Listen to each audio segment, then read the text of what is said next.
Career related ആയിട്ടുള്ള കാര്യങ്ങൾ discuss ചെയ്യുമ്പോൾ ഏറ്റവും കൂടുതൽ ചോദ്യം വരുന്ന ഒന്നും എഞ്ചിനീയറിങ്ങിനൊക്കെ സാധ്യതയുണ്ടോ. നാലാമത്തെ ഏറ്റവും ചാമിങ് ആയിട്ടുള്ള മേഖലയാണ് സിവിൽ എഞ്ചിനീയറിംഗ്. സിവിൽ എഞ്ചിനീയറിംഗിന്റെ സാധ്യത കുറഞ്ഞതല്ല. സിവിൽ എഞ്ചിനീയറിംഗ് രംഗത്ത് ഒരുപാട് മാറ്റങ്ങൾ വന്നു. അതായത് smart materials, self healing concrete, smart buildings, connected IoT related ആയിട്ടുള്ള കണക്റ്റഡ് ഹോംസ് തുടങ്ങിയ സംവിധാനങ്ങൾ വന്നു. പണ്ട് വെയിലത്ത് നിന്ന് വർക്ക് ചെയ്യുന്നതിന് പകരം സിവിൽ എഞ്ചിനീയേഴ്സിന് AC ഹാളിൽ ഇരുന്ന് വർക്ക് ചെയ്യാവുന്ന സാഹചര്യത്തിലേക്ക് എത്തി എന്നതാണ്. അല്ലാതെ സിവിൽ എഞ്ചിനീയറിംഗിന്റെ സാധ്യത നഷ്ടപ്പെട്ടിട്ടില്ല.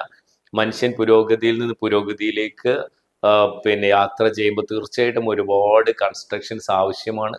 അപ്പൊ ആ കൺസ്ട്രക്ഷൻ മേഖലയിൽ കഴിവ് തെളിയിച്ച പ്രാഗൽഭ്യമുള്ള ആളുകളുടെ സേവനം അവിടെ അനിവാര്യമാണ്. ഒരുപാട് തൊഴിലവസരങ്ങൾ ഈ മേഖലയിൽ ഇനിയും വളർന്നു വരുന്നുണ്ട് എന്ന് വിദ്യാർത്ഥികൾ മനസ്സിലാക്കുക.